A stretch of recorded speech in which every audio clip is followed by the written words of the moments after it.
오늘 말씀 요한복음 20장 30절에서 21장 14절까지입니다. 좀 긴 말씀인데 교독하실 때 한 절 제가 먼저 읽도록 하겠습니다. 예수께서 제자들 앞에서 이 책에 기록되지 아니한 다른 표적도 많이 행하셨으나 오직 이것을 기록함은 너희로 예수께서 하나님의 아들 그리스도이심을 믿게 하려 함이요 또 너희로 믿고 그 이름을 힘입어 생명을 얻게 하려 함이니라. 그 후에 예수께서 디베랴 호수에서 또 제자들에게 자기를 나타내셨으니 나타내신 일은 이러하니라. 시몬 베드로와 디두모라 하는 도마와 갈릴리 가나 사람 나다나엘과 세베대의 아들들과 또 다른 제자 둘이 함께 있더니 시몬 베드로가 나는 물고기 잡으러 가노라 하니 그들이 우리도 함께 가겠다 하고 나가서 배에 올랐으나 그날 밤에 아무것도 잡지 못하였더니 날이 새어갈 때에 예수께서 바닷가에 서셨으나 제자들이 예수이신 줄 알지 못하는지라. 예수께서 이르시되 얘들아 너희에게 고기가 있느냐 대답하되 없나이다. 이르시되 그물을 배 오른편에 던지라 그리하면 잡으리라 하시니 이에 던졌더니 물고기가 많아 그물을 들 수 없더라. 예수께서 사랑하시는 그 제자가 베드로에게 이르되 주님이시라 하니 시몬 베드로가 벗고 있다가 주님이라 하는 말을 듣고 겉옷을 두른 후에 바다로 뛰어 내리더라. 다른 제자들은 육지에서 거리가 불과 한 50칸쯤 되므로 작은 배를 타고 물고기 든 그물을 끌고 와서 육지에 올라보니 숯불이 있는데 그 위에 생선이 놓였고 떡도 있더라. 예수께서 이르시되 지금 잡은 생선을 좀 가져오라 하시니 시몬 베드로가 올라가서 그물을 육지에 끌어올리니 가득 찬 큰 물고기가 153마리라 이같이 많으나 그물이 찢어지지 아니하였더라. 예수께서 이르시되 와서 조반을 먹으라 하시니 제자들이 주님이신 줄 아는 고로 당신이 누구냐 감히 묻는 자가 없더라. 예수께서 가셔서 떡을 가져다가 그들에게 주시고 생선도 그와 같이 하시니라. 이것은 예수께서 죽은 자 가운데서 살아나신 후에 세 번째로 제자들에게 나타나신 것이라. 아멘. 오늘 본문은 두 장면으로 이어집니다. 한 장면은 기록된 믿음에 대하여 이렇게 기록하고 있고요. 또 하나는 실패한 자리로 돌아간 제자들에 대해서 기록하고 있습니다. 여러분, 저의 믿음은 또 여러분들의 믿음은 기록으로 시작되었습니다. 우리들의 믿음이 기록으로 시작되었다? 이 이야기가 무슨 말입니까? 이 말은요, 우리는 눈으로 예수님을 본 사람들이 아니라는 거예요. 2000년 전에 계셨던 그 예수님, 그 육신의 몸도 입고 오셨던 그 예수님을 우리는 눈으로 본 사람들이 아닙니다.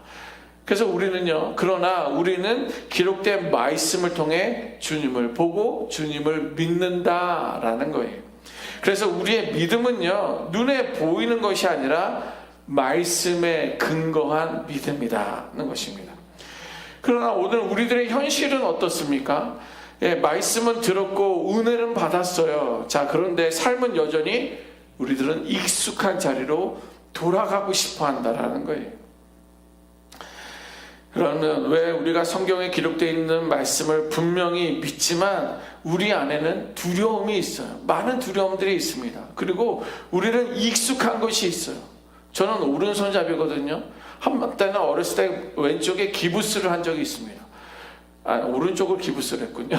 그래서 이제 왼손으로 밥도 먹고 볼일들을 보다가도 이것을 끊게 되면은 그렇게 왼손으로 많은 수다를 쓰긴 했었어도 다시 오른손을 쓰게 되는 거예요. 이게 익숙한 걸로 돌아간다라는 어떤 그런 단편적인 예이기도 해요. 왜냐하면 익숙하기 때문에 그런 거예요. 그리고 실패의 기억 때문에 다시 옛 자리로 돌아가고 싶어 한다는 거예요. 그 대표적인 예가 베드로입니다. 보세요. 어제 본문까지만 해도 베드로와 다른 제자들은요, 닫혀진 문 가운데 그들은 있었다라고 성경은 기록되어 있었고요. 그 닫혀진 문을 주님께서 직접 찾아오셨다라고, 그리고 예수님을 만났다라고 했습니다. 그때 성경에 뭐라고 기록되어 있습니까? 그들은 두려움이 기쁨으로 바뀌었다라고 성경은 기록하고 있습니다. 그런데 오늘 본문의 베드로는 어떻습니까? 다시 물고기를 잡으러 갔어요. 다시 물고기를 잡으러 갔어요. 우리 오늘 본문 3절 보시겠습니까?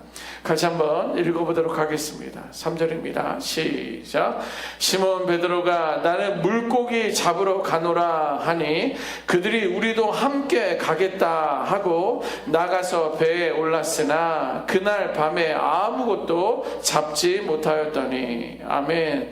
보세요. 베드로는 제자들에게 말해요. 다른 친구들에게 말합니다. 나는 물고기 잡으러 갈 거야. 그랬더니 다른 제자들도 우리도 함께 가자. 왜냐면 그 제자들 중에는 또 어부 출신들이 있었거든요. 하고서 같이 따라갑니다.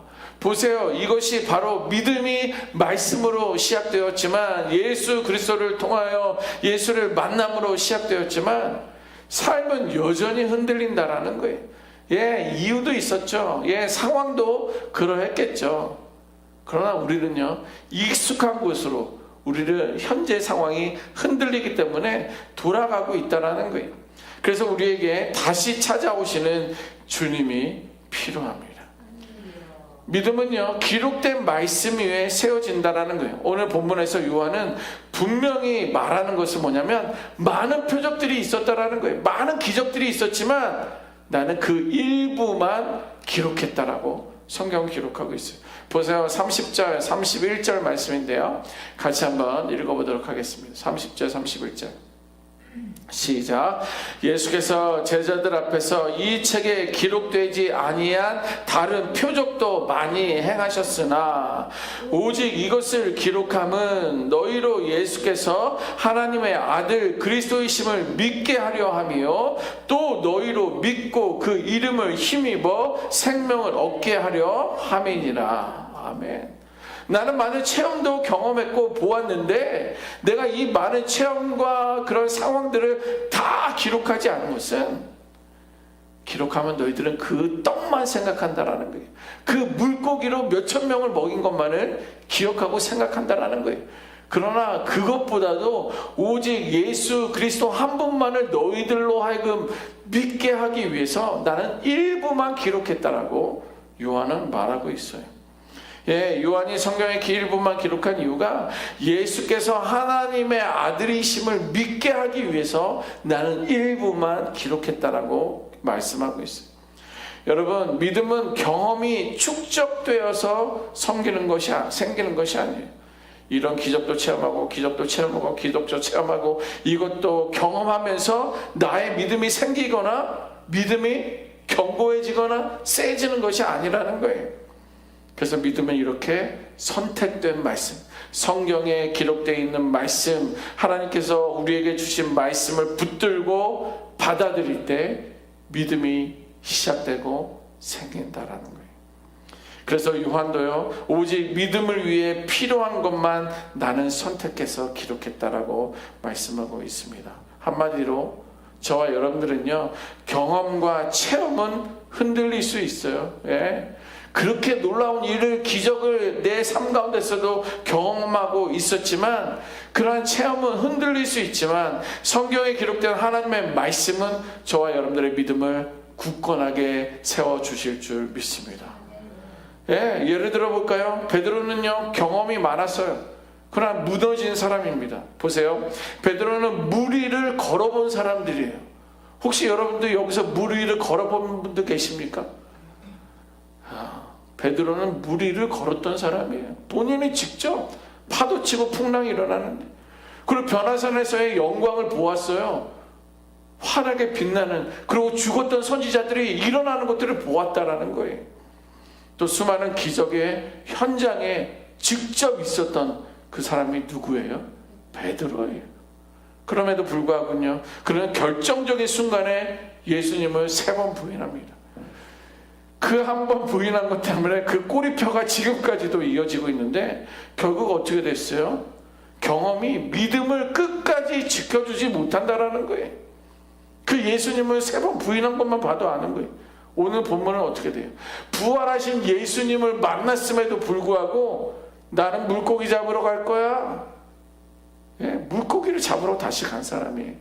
도마의 경우는 어떻습니까? 나는 예수님을 경험을 요구합니다. 너희들은 봤어? 그러면 나도 좀 보면 좋겠어. 나도 만져보면 좋겠어. 그러면 믿을 거야 라고 경험을 요구해요.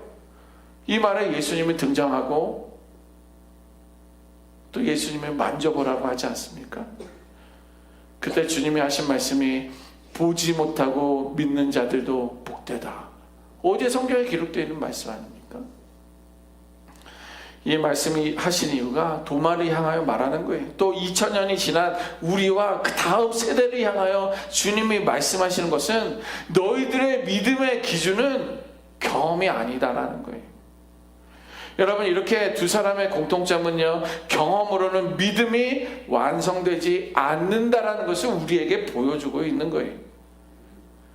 아니, 그러면 왜 목사님 체험이 필요하고 체험이 중요하고 경험 그거 중요한 거 아닙니까? 영적인 체험이 있으면 더 좋은 거 아니에요?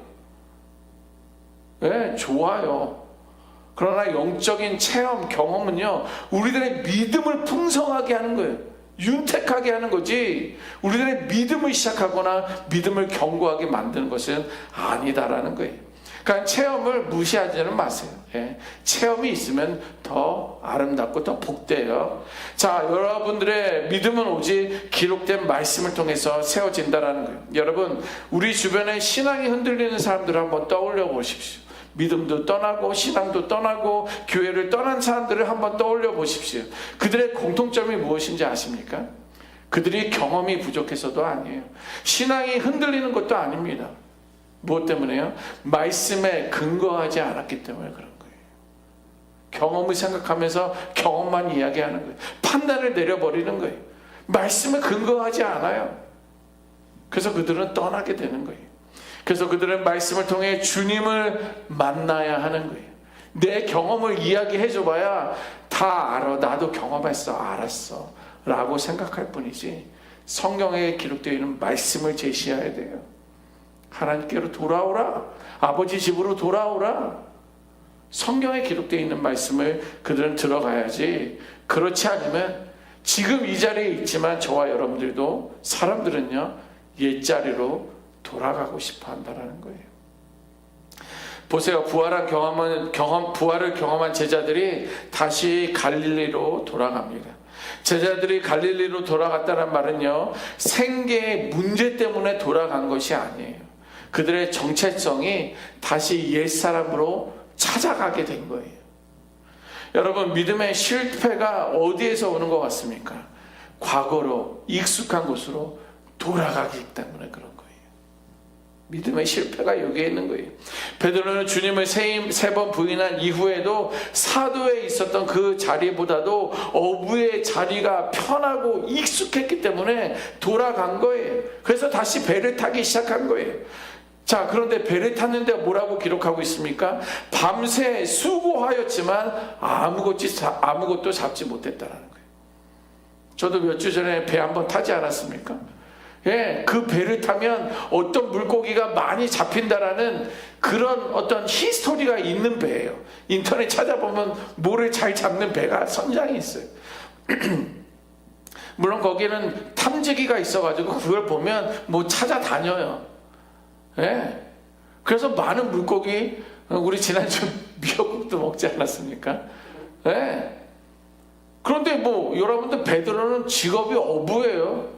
내가 1년만 2년만 무슨 일을 해도 나는 이제 전문가처럼 여겨지는데, 평생을 어부로 살아왔던 자인데 밤새 수고하였는데 아무것도 얻지 못했다라는 거예요. 여러분, 주님 없는 열심은 결과 없는 반복만 생길 뿐이라는 거예요. 열심히 하지만 아무 열매가 없는 상태를 말하는 것입니다. 여러분, 주님 없는 열심은 마치 방향 없는 수거와 같은 거예요. 어군 탐지기에 물고기가 없는데, 자, 여러분 여기다가 바늘을 내리세요, 낚싯줄을 내리세요, 그거와 같은 거예요. 방향이 잘못되어 있는데 어디서 물고기를 잡으려 하냐는 거예요. 그것이 바로 예수가 없을 때 방향 없는 수고와 같다라는 거예요.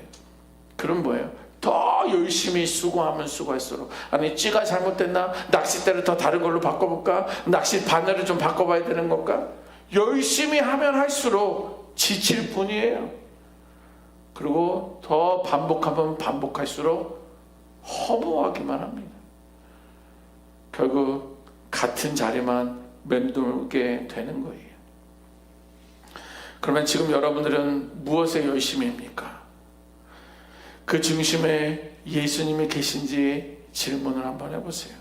그 예수님이 중심에 계신지 질문을 할 때 우리는 그 주님이 계신지 안 계신지 어떻게 알 수 있을까요? 보세요. 결정의 기준이 무엇인지를 보면 알 수 있어요. 내 마음이 열심히 뭔가를 하고 있는데 그 마음에 예수님이 계신지 아닌지를 알 수 있는 방법은 내 결정의 기준이 무엇인가를 보면 알 수 있다는 거예요. 예수님이 중심이 되면 내 생각이 아니라 주님의 말씀이 결정의 기준이 되는 거예요. 내가 편한가가 아니라, 내가 많은 것을 얻기 위한가가 아니라 주님이 기뻐하시는가를 먼저 떠올리게 된다는 거예요. 그리고 순종의 방향을 보면 알 수가 있어요. 예수님이 내 안에 있으면, 내 안에 없으면 내가 무엇에 순종하는지 방향은 보면 알 수 있다는 거예요. 예수님의 중심이면 이해가 되어 움직이는 것이 아니라 주님의 말씀이기 때문에 먼저 순종하는 방향으로 향한다라는 거예요. 그것이 예수님이 나의 중심에 있다라는 거예요. 그리고 반복되는 삶의 열매를 보면 알 수가 있습니다. 많은 열매를 취하든 많은 열매를 취하지 않든 우리들은 결과적으로 열매를 맺는 사람들인데, 삶의 열매를 보면 알 수가 있어요. 같은 수고라도 공허함만이 아니라 열매가 생기는 거예요. 허무한 게 아니라 뭔가 열매가 맺히는 거예요. 아무리 열심히 해도 반복되는 실패가 있고 허무함이 있다면 그 중심에 누가 있는가를 점검해 봐야 한다는 거예요. 그럼에도 우리 주님은요, 실패의 자리로 우리를 찾아와 주시는 분이에요. 보세요. 제자들이 실패한 그 자리, 하루 종일 고기를 잡으려 해도 아무것도 얻지 못한 그 시간에 주님이 찾아오신 거예요. 이 장면은 우리의 인생이 끝난 자리처럼 보일 때 주님은 새로운 시작을 준비하고 계신다라는 말씀입니다. 그리고 말씀하십니다. 그물을 배 오른편에 던져라.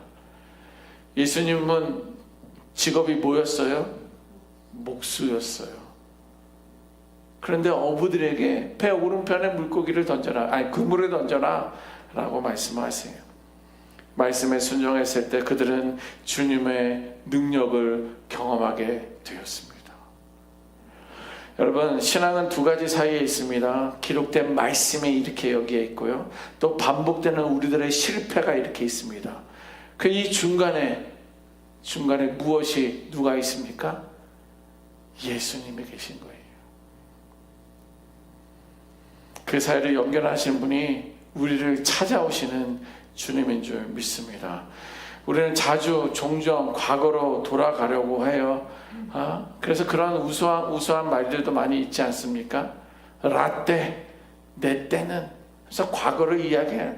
그전 교회 다닐 때는, 그때 믿음 생활할 때는, 그때 성도들은, 그때 목사님은, 자꾸만 돌아가고 싶어요.